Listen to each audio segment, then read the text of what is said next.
Olá, estamos em Bilbao, uma cidade da comunidade do País Basco aqui na Espanha, né? Sem dúvida, esta é uma das cidades mais conhecidas da região, se não a mais conhecida. Bilbao é uma cidade que até 1997 era lá escondidinha, sem muita graça, né? E ela vai receber, assim, holofotes a partir da inauguração desse museu aqui, o Museu Guggenheim. Em 1997, então, a cidade começa a se desenvolver do ponto de vista cultural, do turismo, né? Há realmente uma remodelação da cidade. Era uma zona portuária aqui onde é o museu, um pouco sem graça. Então o museu vai trazer muita gente para cá e também trazer holofotes pelas coisas interessantes que já haviam aqui na cidade. Vem com a gente conhecer um pouco dessa história e destes lugares.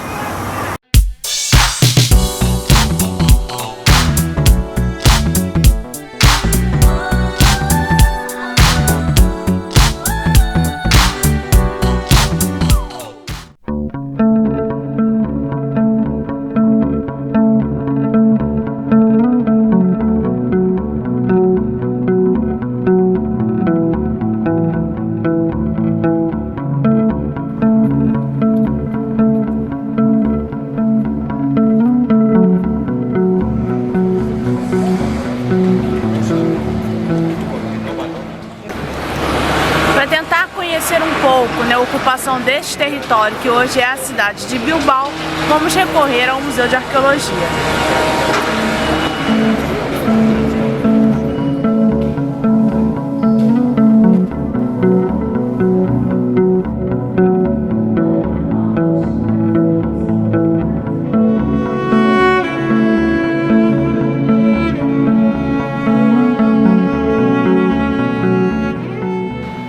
Essa sala dá conta de falar um pouco do cotidiano da vida dos povos que estavam aqui quando os romanos chegam, né, que é os cantábrios, os vascones, né, seriam a origem dos bascos, e um outro grupo. E esses grupos, eles, nesse período da chamada Idade de Ferro, eles saem das cavernas e começam a criar algumas fortificações, né, um aldeamento, vamos assim dizer, e faziam muralhas, né, e algumas torres de proteção, e mudaram, né, o estilo de vida. Já estão assentados, já tem plantação, criação de gado, né, seus instrumentos vão ficando mais sofisticados, né, e a sua organização no espaço também. E alguns deles, quando os romanos chegam aqui no território, alguns deles vão acabar entrando para o exército romano como mercenários, né?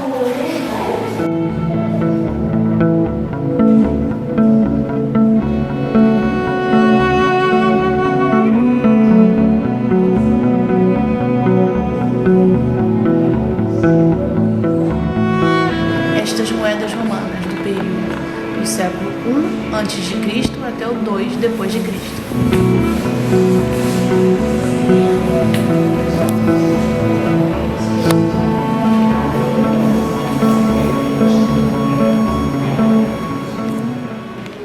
Essa sala aqui dá conta do período em que essa região da Biscaia, né, foi romanizada. Então, de um primeiro momento de um encontro com esses povos originários até a sua total integração ao Império Romano, né, quando já não havia mais conflitos entre eles.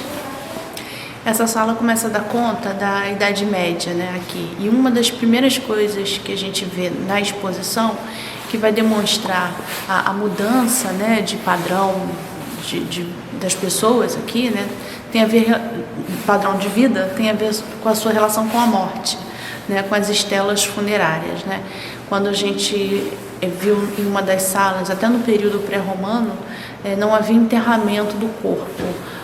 As pessoas eram cremadas, suas cinzas postas num vasilhame de cerâmica, e esse sim era enterrado, e havia uma estela funerária, né, com ornamentos geométricos, né, formas circulares e outras formas geométricas. Passa o período romano, e aqui a gente entra no período da Idade Média, já cristianizando, né, a população já cristã, e a gente vai começar a ver umas diferenças nas estelas. Elas vão começar a deixar de ter essas imagens, né, esses ornamentos geométricos, e vão começar a entrar então as formas de cruzes e símbolos ligados ao cristianismo, bem como o enterramento do corpo e não mais das cinzas.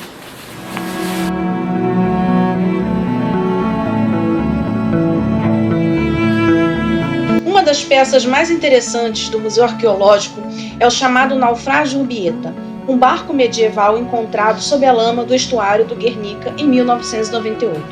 O barco, que remonta ao século XV, é único. Nenhum outro barco semelhante já foi encontrado. Suas grandes dimensões fazem lembrar a importância do comércio para a construção da cidade de Bilbao.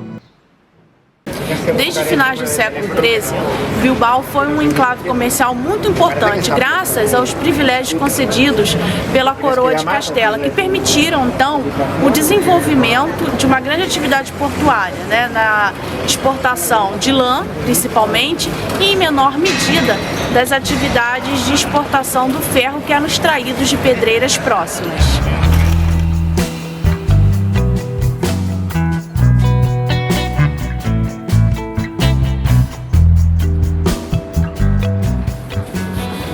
Ao longo do século XIX e XX, a cidade vai viver uma forte industrialização, que a torna o epicentro da segunda maior região industrializada daqui, ficando atrás apenas de Barcelona.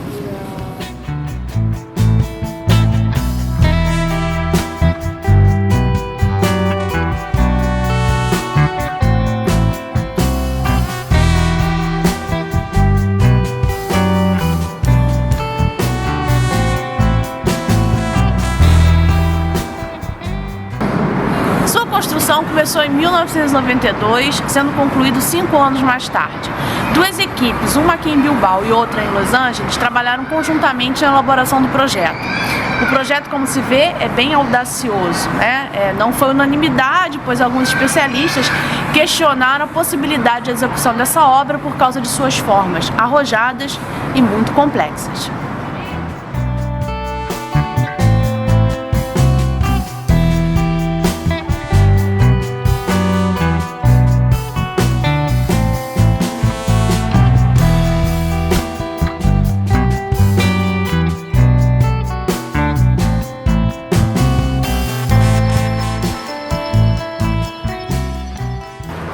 Já dissemos que o processo de recuperação econômica de Bilbao passou muito pelo Museu Guggenheim, mas não é só isso, né?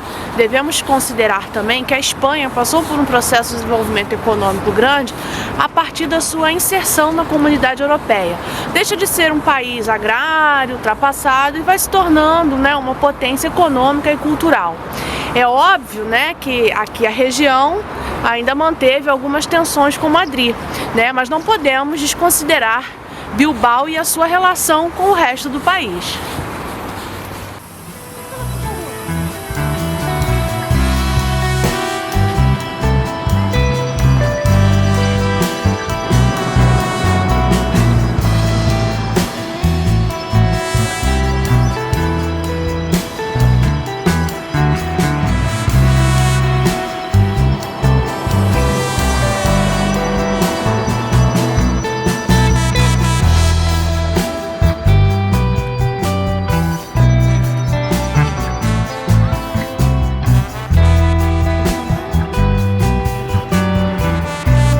Às portas do Casco Viejo, a construção neobarroca do século XIX abriga o Teatro Arriaga. É uma das principais salas de espetáculos da cidade e um dos seus edifícios mais notáveis. Ao longo da sua história, sofreu vários acidentes que ensejaram sua reconstrução, desde o incêndio de 1914 até as inundações de 1983.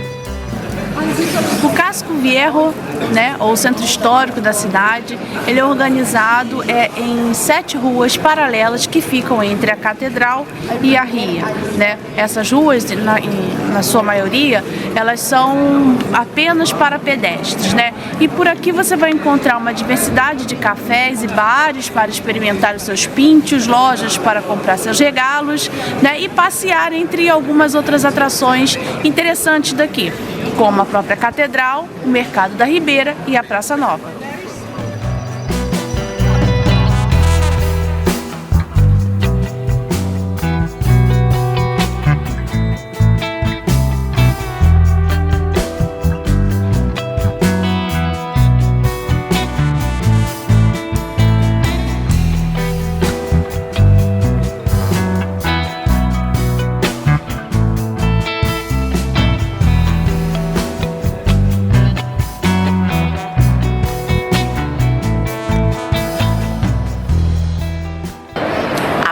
Nova fica no casco viejo da cidade, né? Ou seja, a Praça Nova está no centro velho da cidade. Bom, ela tem esse nome, mas ela não é tão nova assim. Ela é do século XIX, do final do século XIX, e ela é bem no modelo daquelas praças que a gente chama de Praça Maior, né? Como tem em Madrid e outras cidades da Espanha. Mas ela é bem menor, né, do que estas praças que a gente vê, né, e que a gente já mostrou aqui no canal. É um lugar, assim como nas praças maiores, né, com bares, restaurantes, casas, né, ao redor. Essa aqui já teve jardins, né, um grande jardim, mas por conta de algumas obras ele acabou, né, o jardim acabou e ficaram apenas 4 canteiros com algumas árvores.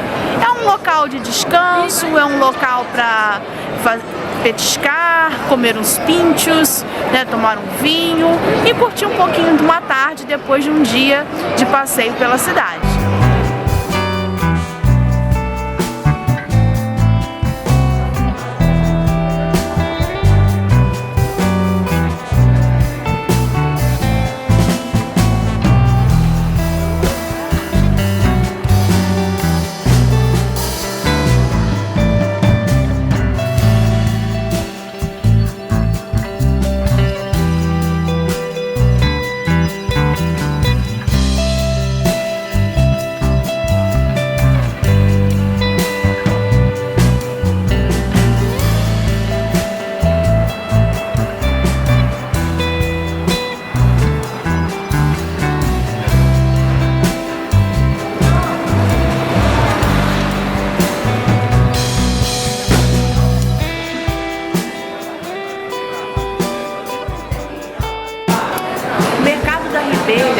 Ele é muito interessante, né? Um mercado cuja história se confunde com a história da região, não só da cidade, mas da região, né?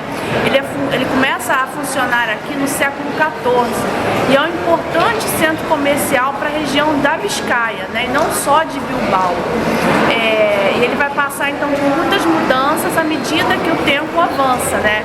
Em 1929 vai ser construído esse prédio que nós estamos hoje, né?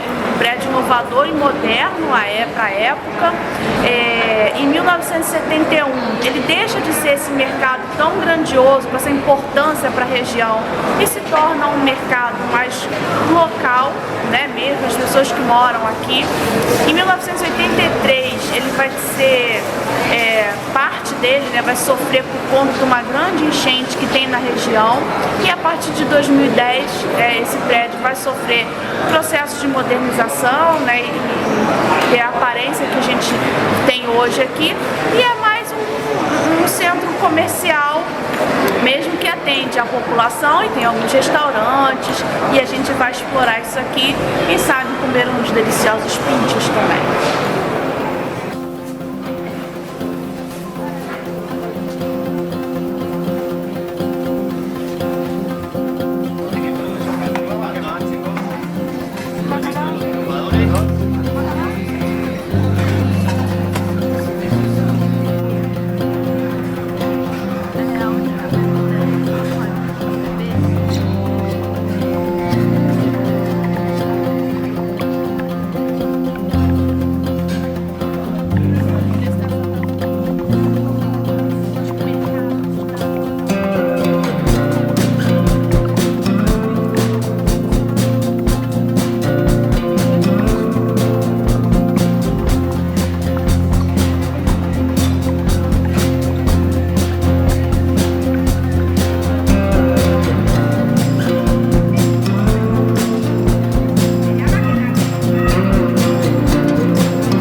assistiu o nosso vídeo de Valência, ouviu muito falar do arquiteto Santiago Calatrava. Pois bem, aqui em Bilbao também temos uma obra dele, uma ponte que atravessa a ria. Porém, essa ponte tem uma história um tanto controversa, né? Ele fez uma ponte que o chão era todo de vidro. É todo de vidro. Porém, é uma cidade que chove um pouco, né? Muito, na verdade. E aí o vidro molhado, as pessoas estavam escorregando e caindo. E agora eles colocaram tipo um tapetão antiderrapante pela ponte. Foi estranho. Mas acho que o arquiteto errou no cálculo aí dessa vez. Aqui o piso com vidro, né? Original. E aqui tapetão antiderrapante.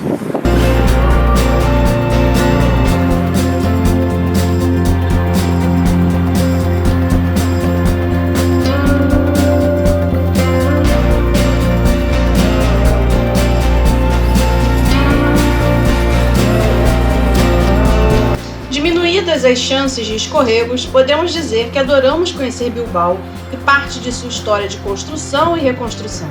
Já te convidamos para o próximo vídeo sobre a cidade. Nele, caminhando pela cidade, vamos explorar suas histórias de lutas e conflitos.